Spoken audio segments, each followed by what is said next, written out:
Hello, everyone. Good morning, everyone. Good morning and or evening, if anyone is joining us from across the big waters. Welcome to another episode of Crowfall Q&A, where we take questions from you guys and discuss what's going on. And actually, the last couple of these we've been doing, I've been more spending time just talking about what's going on in general, like kind of broad strokes. What are we doing with the game?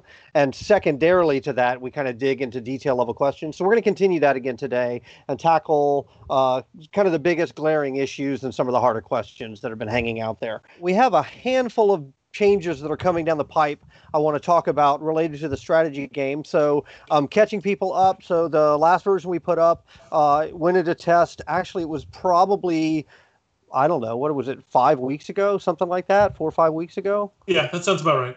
That it went up to test, and then it went live much more recently than that. We've actually, I guess, 2 weeks, because we've only run 2 campaigns so far. We will be taking a couple days off after this current round of campaigns ends, and then I think the next campaigns we're going to do, just to change them up a little bit, we're going to take them up to 2-week campaigns, and we're going to set them to no imports. Mostly, the team is rapidly closing in on the next version that we're going to try and get out to test. So we're trying to kind of do this last campaign as a way to bridge the gap of time between now and when we're hoping to get out to test. We're running right now on milestones that are about a 5 or 6 week cycle. So so I do want to, first of all, thank you guys for playing in test and playing in live, but I also want to remind you that what you guys are playing right now was our first cut at Dregs.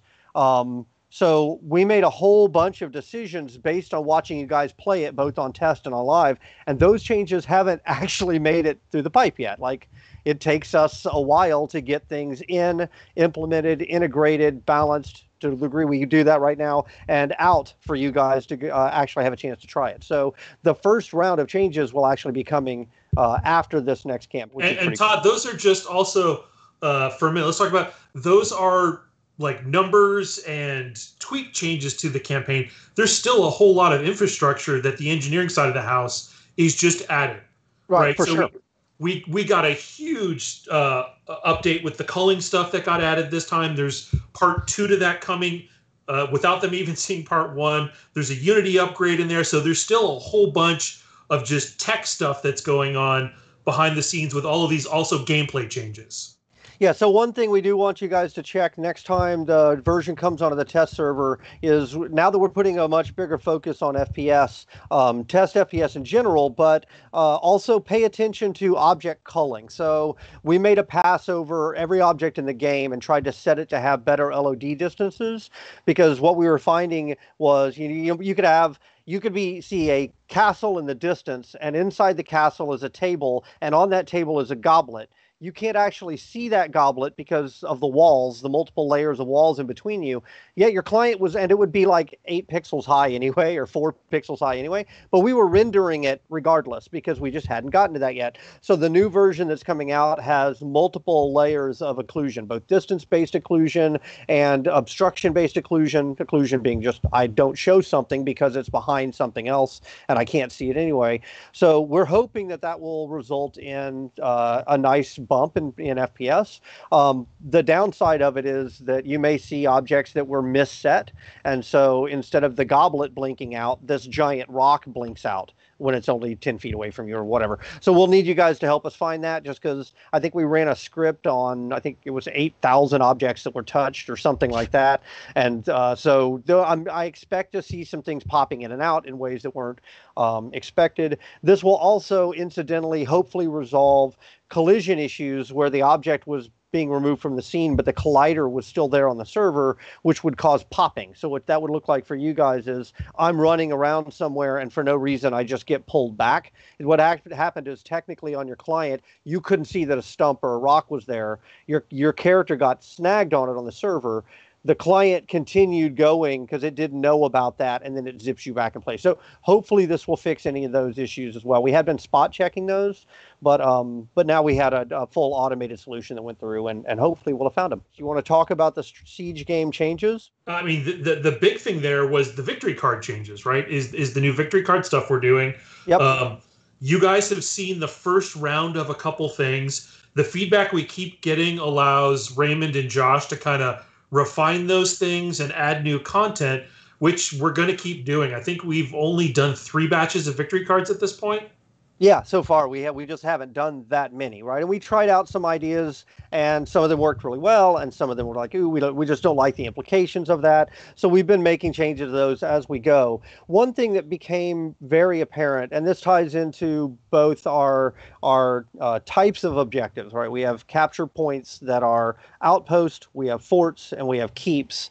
Was that the forts were serving 2 different purposes, and that's been problematic for us. Is effectively the keep is clearly a home base. Like, you're supposed to take over a keep, and that's how you invest in the keep, you build your defenses, you get points for holding it, but you also kind of use it as your staging area, right? Like, it's my home on this campaign. The forts were kind of doing that, but they also kind of weren't, because they weren't a very good home base, right? They didn't offer as many buildings. They just weren't as defensible. They swap hands all the time. So what you end up having is you had these forts which were so we were trying to make them work like home bases, but at the same time weren't giving players the things that they needed to actually defend them like home bases. So they were also your nightly PvP activity. In Shadowbane, there was a concept of mines, right? And mines would basically allow you a nightly activity that people could fight over, that if you took them, they would produce a lot of materials for you. So they were good to own. They were something that was sought after, but they were expected to change hands all the time. So that's a different purpose than a home base. So what we tried to do was recognize that the fort was serving those 2 purposes, and basically split that out into 2 different things. So what we've created now is a smaller version of a keep that is to serve as the home base. Whereas it works for smaller guilds, or it even works for people who just want a more concise space. It doesn't offer quite as many building foundations, so you can't build quite as many services there. But it also offers some additional variety in sieging, which should be pretty fun. Just from a mechanical standpoint, the fort was filling the purpose of a smaller footprint on the map, and we could have 30 of them, and it wouldn't really make our maps really huge, right? So we needed to keep a small footprint style home base. And we also recognized that the forts just, they have the palisade walls, so hitting them with siege equipment didn't look as good as hitting the big, beefier walls of the keep. So it just didn't have the same visual impact. So we just basically drew a line there and said, home bases behave this way, and outposts behave this way. And forts are now part of the outpost family. And the keeps, be it the mini keep or the medium keep, they are part of the base family. So they have also, the thing that I really like is we consolidated our behaviors with these. The bases have trees of life. The outposts don't have trees of life, right? So players should be it should be much easier to tell what kind of area you are in. Oh, there's a tree of life. This must be somebody's base, right? Or this must be intended for a base.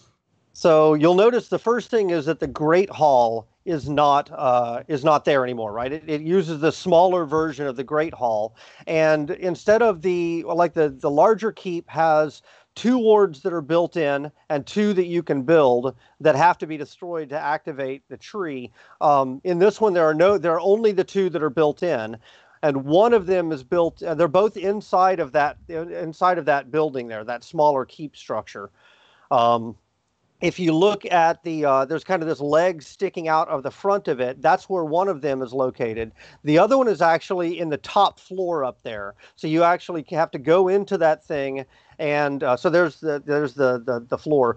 You have to go in and actually climb the spiral staircase to get up to the top to access the other one. But there are multiple entrances into this thing, right? You can come in through the walls. You can come in through the first floor. You can come in through the second floor.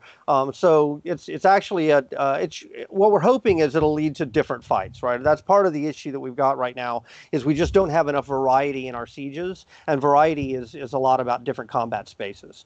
So I'm excited to get this one in. I think it'll be really cool. I think it'll be a nice addition to the area. And then once we get this one in and test it, my hope is that we'll have time to go back and now create a number of other ones. the forts are now going to be a nightly thing, right? So the forts are going to be available every night, and we're going to actually have forts as a high risk, high reward way of getting additional building materials without having to do pig runs. So what I'm trying to do basically is set up everything on a risk reward spectrum, right? So if you are willing to go and participate in the PvP, which is the highest risk areas, you're going to get rewarded for that. If you want to take less risky approaches, like running pigs or even combining materials, you can do that, but it's going to take you a lot more time and a lot more effort. So I'm trying to set everything up on a nice risk-reward spectrum, because what I really want is everybody who, even if I just have a limited amount of time, I can only log in a couple nights a week for an hour just because I have other stuff, I can still get in and find meaningful PvP. And we actually have seen that quite a bit, right? Adding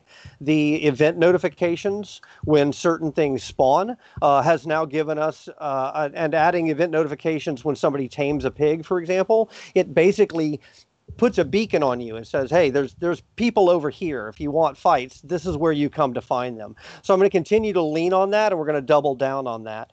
So forts will continue to give you capture points because they're still like outposts, and they still use the stand in a circle. Once you do have them, they'll have these containers that will pop materials on an hourly basis, and then you can hold them until the next cycle. They'll go off on a daily cycle, whereas the keeps and the home bases only go off twice a week. And generally speaking, they go off on a set schedule where other ones are going off too, so that it makes it harder. You have to make a choice between, do I want to defend or do I want to go to attack? And then the other thing that we're doing is we are adjusting the spawn rates of some of these things so that the pigs will spawn more during siege times and less during off hours, so that the game just doesn't become a game of nightly pig runs, because we do want everything to be in the mix. We want people out in the world participating and meeting other people. But I do have to have activities in off hours for people to do. Otherwise, they just won't log in. So it's going to be a lot of tuning from this point outwards, right? So don't take our first whack at the numbers as set in stone. Obviously, we always take feedback. But now we're actually going to have to do a lot of tuning to figure out what are the appropriate amounts of these things to spawn based on time of day, how often is combat actually going on there? Is 2 times a week home base sieging enough? Is it not enough? The hours on all of that stuff. Again, we're highly responsive to feedback here. The other big piece that's coming is on the glory card. So that the purpose of the glory cards is to get people out in the world when they want to make forward progress, but there's nobody around for them to fight, right? So what we tried to do was add events and push these things to where they have a forced location, so that I am more likely to be able to go to that location and find fights if I'm looking for them.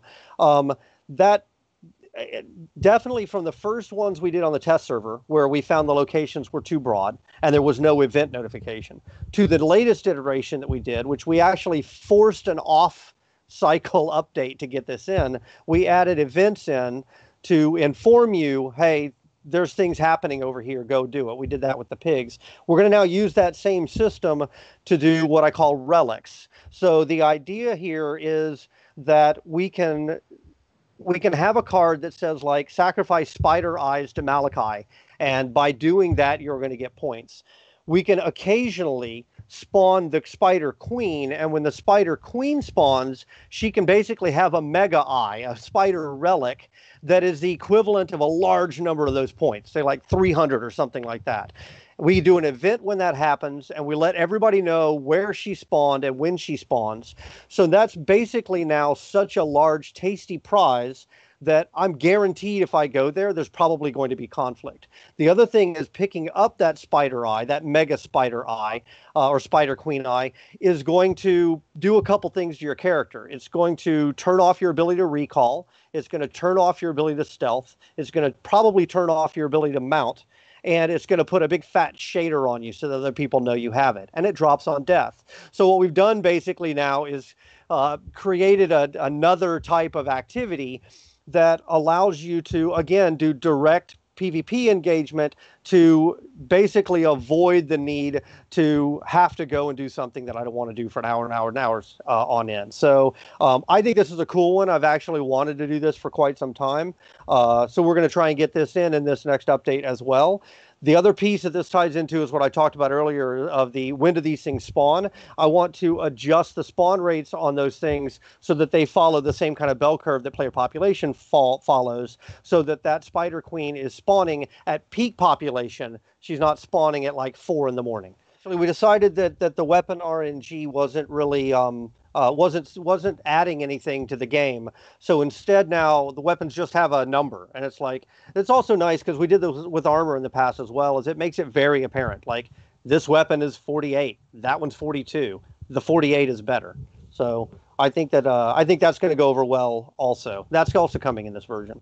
A question on the cards. Yeah, for sure. Somebody's wondering, I think it was Yanni, or Proteo, where can they get more details on these cards? Some of the specific information on the different cards, like where they need to go to get things, or is that coming at all? It is coming. It's just not on yet. So what I would really like to do is have a detailed ability to show details on those cards, like, either via mouse over or via control mouse over, something like that. Allow you to take the little snippet of a rule and explain in more detail, like, here's literally what this card means, you're going to get credit for and what you're not. It's on the list. We just haven't done it yet. So, and I do know that it is something that we definitely need before launch. UI is one of our areas that we are the most pressed all the time. There's always needs for a need across the organization for people asking for help from UI. So it is in the pipe, just hasn't gotten out yet. So one question I had, which is about that I saw that flew by, that's been asked a couple times, so I'll hit it real quick, which is minor discipline scarcity. So I've been engaged with a handful of the players asking specifically, like, what do you think of this approach to solve it? What do you think of that approach to solve it? And dealing with Brandon, who's one of our senior designers, on trying to figure out what the right way is to solve it. So I do know I don't have a solution for you yet, other than like we can up the drop rates. I mean, that's an easy one, but I'm not sure that that's the right solution. I think that it might be better to make them more predictable, kind of like the way the majors are right now. We are in discussion on it. I recognize it's a problem and it's something that we need to address. Yeah, and he was a bit hamstrung, and we got some new tech late yesterday, early today, where we can now put the same treasure table in any of the bands, but we can turn off that table rolling in any number of those bands. So he's been kind of trying to work around this with making extra NPCs and making extra tables, and all that unfortunately does is ends up creating a bunch of bugs, because now he's juggling 4 games, playing mental gymnastics on where this thing is dropping and where it's not. But now we will just be able to have one loot table and just say, hey, this loot table is on in these 2 bands and it's not in these. So we can basically have much tighter control over this stuff, as well as have less bugs, i.e. that chest that showed up in God's Reach. Right, we just say that thing just never rolls loot in the God's Reach band, and boom, done with it. Right, so I'm really excited that we actually got that tech. Now we just need to play with it and get it in the next build. Why does it take 8 metal bars to make a magic staff? This is a general. Why are there this many components to make this thing? It's just a general trend question we see, and what it is Halish and I did a math a long time ago and said, okay, one subcomponent is worth this much stats. A one-hander is generally, is it 6 to 8, and a two-hander is double that, right? Because you have one thing in 2 hands. So a sword and a shield is equivalent from a stats perspective as a 2-handed staff or a 2-handed greatsword or whatever. So it's just a function of math and the fact that we want to give you the same amount of opportunities for stats coming from equipment slots. I don't know if we announced it or not, but we did make some changes also in crafting versus War Tribe gear in terms of the attributes. And I see a couple questions in the channel related to that. So it might be, if we had said anything about it, it probably bears repeating. Can you talk a little bit about the crafting changes there? Yes. So I added a way for players to add an armor coating, is what I'm calling them, to the armor during the crafting stages, so that they can put an attribute of their choice on the crafted gear. One question somebody asked was about PvP siege windows, and we didn't mention that, but I wanted to circle back around to it with the small keeps. Because now we have more home bases, because the smaller keeps are replacing those, we still do have everything synced to the 2 nights a week schedule, but we spread them over the course of that night, over, I think, a 4 or 5 hour window, because we have so many things firing at once. We don't have everything firing at the exact same hour, which is also nice because it means that people who are on the East Coast versus people on the West Coast can now have meaningful engagement. They're not going to miss out on something because they had to stay late at work or whatever. A question about the spider mechanics. Players like those, but they want to have time to react, and they're wondering if it's possible to maybe broadcast those spawn times or give them more awareness so that they can go fight them. Right now, I don't have a way to do that. Like we can announce when the thing spawns, and we can announce when somebody picks up the thing, and we could even have the announcement come and say, Bob picked up the mega spider eye at this location. But what we can't do right now is give you a 5-minute heads up. This thing is about to spawn. I think we have a request in for that. We just haven't got it. So again, there's only so much we can do without having to then go back to engineering. And engineering is, as you can imagine, packed because we have so many other requests all the time on them. So sometimes we insert things. Usually when we do, it means we have to bump something else out. That's kind of the way it works. Okay, let me jump to my third question. Okay, sounds great. Which is, why do all crafting large re-rolls all cost Chaos Embers now?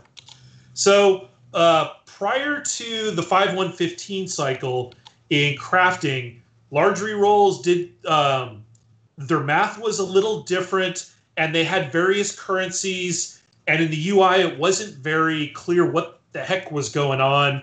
So we kind of simplified that thing, and we made a large crafting reroll and a small crafting reroll cost the same thing. That was step one. What do they do is still not explained very well because I don't have tooltips in there. But the large reroll basically just gives you a second shot at life. The whole intent there was a large reroll is used for legendary and epic things, which is I used really high quality stuff that took me a long time to get. I got 5 or 6 terrible rolls just because I just rolled bad. Here's a way I can have another chance. So you do a large reroll, and it basically starts over again, and it redoes all the experimentation rolls from scratch. That was the point of that thing, which is always why it also cost our most expensive premium currency, and it's a single currency now. The small reroll, which is, hey, take the 3 worst rolls and start at a minimum threshold, which is what they currently rolled, and make them better.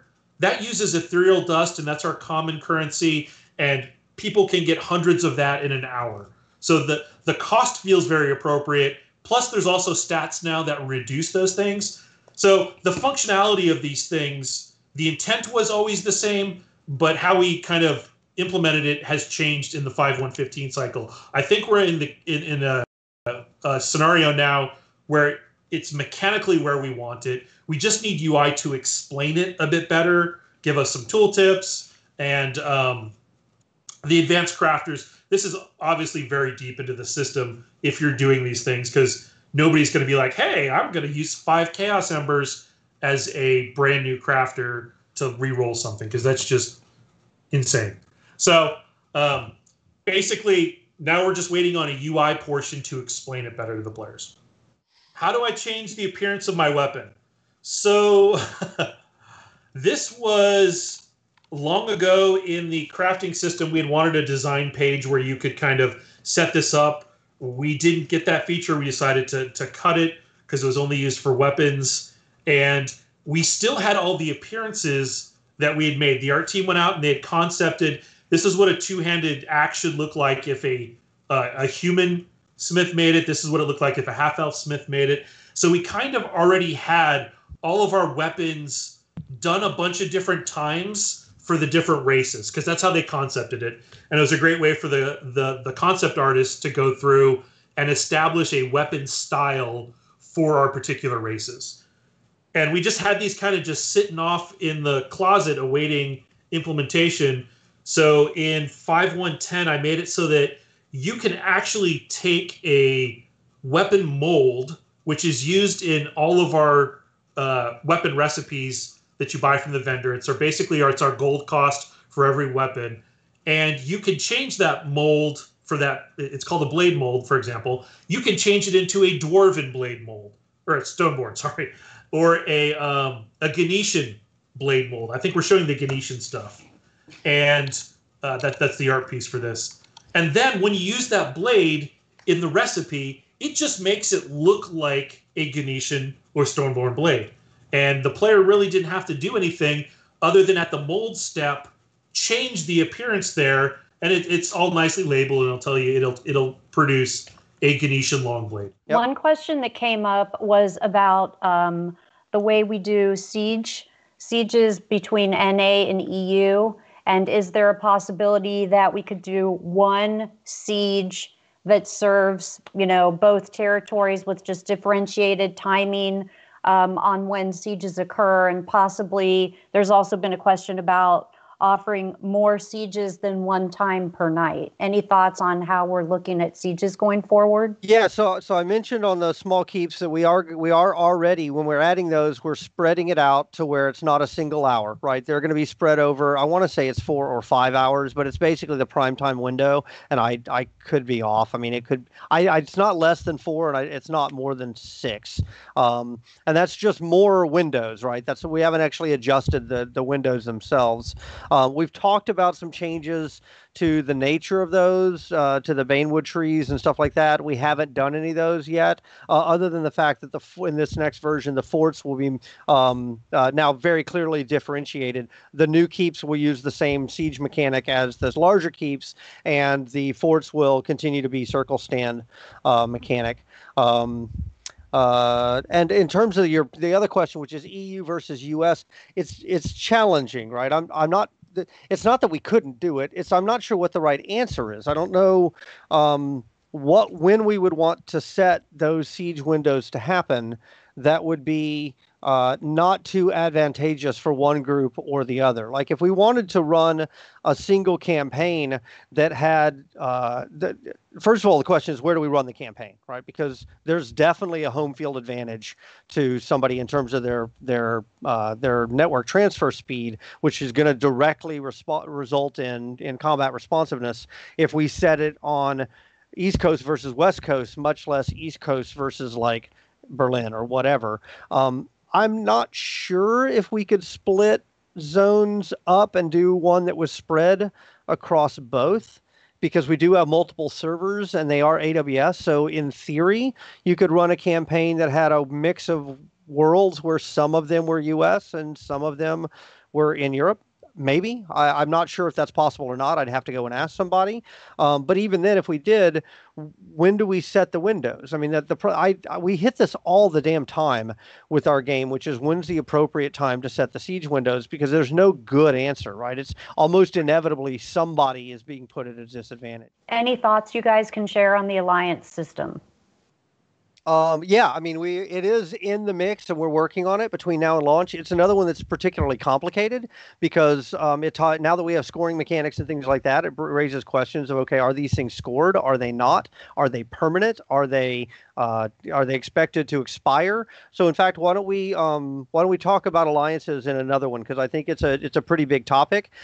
It's another system where I felt like, having dug into it quite a bit, there were no perfect solutions.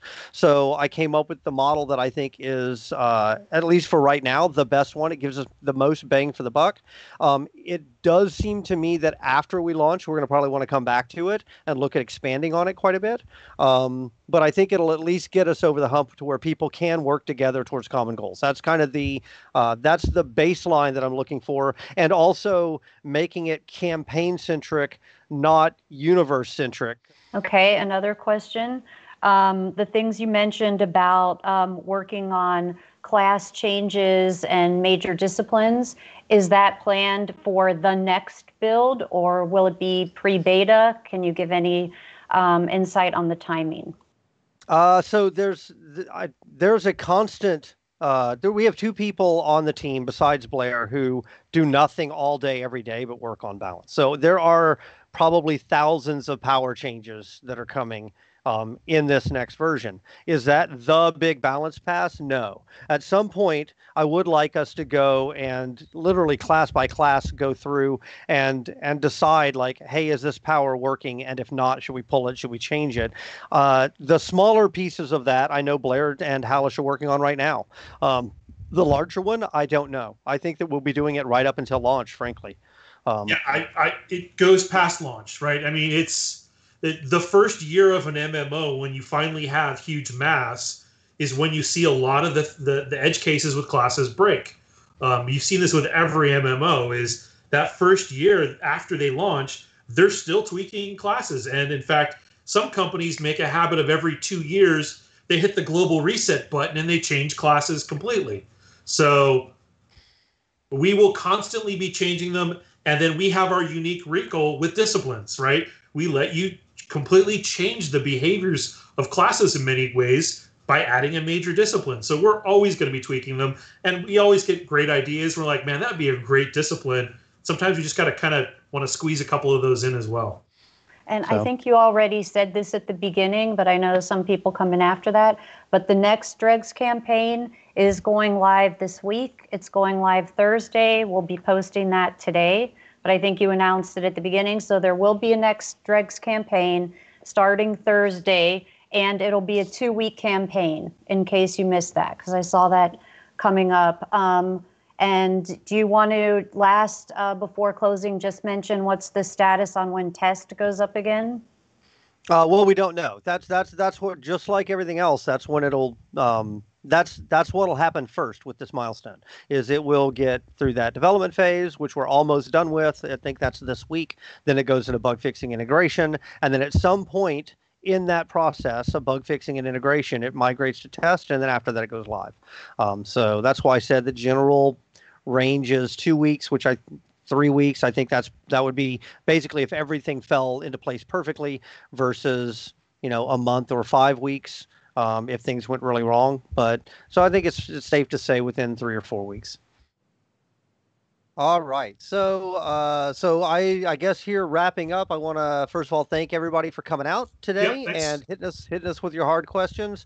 I did make notes of a handful of these things that popped up that I'm going to go and follow up right after this to make sure that I know where they are in the pipe.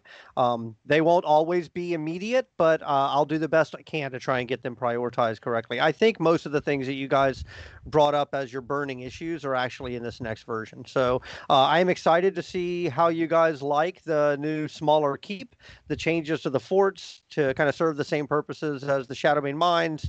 The relics I think will be pretty cool. So thanks as always for helping us test. And I guess that's it for this month. Is there anything I'm forgetting, Mr. Blair? Don't forget the Twitters, the YouTubes. Yes, all the marketing things. Go to all the places.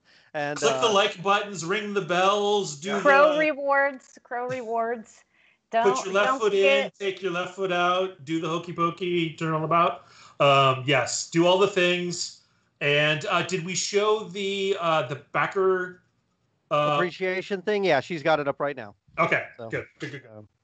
All right. Well, thank you very much, guys. Thanks for coming out as always. Give us your next round of questions, problems, and concerns. We will hit them again next month. And in the meantime, we'll see you on the forums, see you in the Twitterverse and all those places, and we will see you in game. Yep. Thanks for coming out, everybody. All right. Thank you very much.